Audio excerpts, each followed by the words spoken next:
Ctrl+A भनेको एक्सेलमा देखिएको data select गर्न एकैचोटि सेलेक्ट गर्न एकचोटि प्रेस गर्नुभयो भने डेटा सेलेक्ट हुन्छ अर्कोचोटि सेलेक्ट गर्नुभयो भने यो पुरै एक्सेल नै सेलेक्ट हुन्छ एक्सेलमा भएको सबै सेल सेलेक्ट हुन्छ Ctrl+B ले तपाईको बोल्ड गर्ने काम गर्छ Ctrl+C भनेको कपी Ctrl+D भनेको माथिको लाइनलाई तल पेस्ट गर्नु पर्यो भने तपाईले Ctrl+D प्रेस गर्न सक्नुहुन्छ यसरी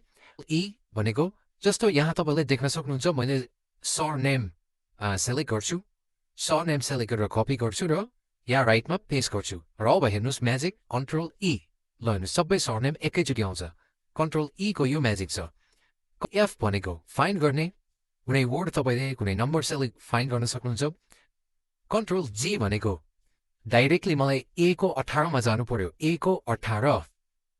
18 A18 मा जानु पर्यो भने Ctrl गर्न सकियो Ctrl+H भनेको रिप्लेस Ctrl+I भनेको इटालिक K भनेको हाइपरलिंक जस्तो मानौ मलाई यहाँबाट Ctrl+K प्रेस गरेर यहाँ दुई तीनटा अप्सन छ प्लेस इन दिस डकुमेन्टमा जाने र सिट 1 मा जाने र ओके गर्यो भने मैले यहाँ आएर रामसरमा क्लिक गर्यो भने अटोमेटिकली यता जान्छ त्यो भनेको हाइपरलिंक Ctrl+L ले टेबल बनाउने काम गर्छ Ctrl+N ले नयाँ एक्सेल फाइल ओपन हुन्छ Ctrl+O ले हामीलाई सर्टकट भनेको अरु फोल्डर एक्सेल ओपन गर्ने अप्सन दिन्छ Ctrl+P भनेको प्रिन्ट Ctrl+Q ले हामीलाई कन्डिसनल फर्म्याटिङ को सर्टकट दिन्छ Ctrl+R भनेको राइट साइडमा तपाईले लेफ्टको डेटालाई राइटमा लानको लागि युज हुन्छ Ctrl+S भनेको यो डेटा सेभ हुन्छ Ctrl+T ले टेबल बनाउने काम गर्छ Ctrl+U ले अन्डरलाइन लाउने काम गर्छ Ctrl+V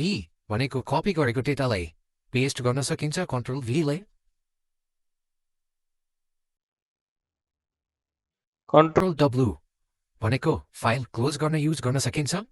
Ctrl+X भनेको कट गर्ने र अर्को ठाउँमा पेस्ट गर्ने गर्न सकिन्छ Ctrl+Z यहाँ तिमी चाहिँ Ctrl+Z र Ctrl+Y ले चाहिँ ठ्याक्कै उल्टो काम गर्छ जस्तो मानौ मैले यसलाई कलर गरे भने Ctrl+Z गरे भने यो फेरि पहिलाकै फर्ममा गयो भर्खरै गरेको स्टेप डिलिट हुने भयो Ctrl+Y गरे भने फेरि भर्खरै गरेको स्टेप आउने भयो so Ctrl+Y and Ctrl+Z thank you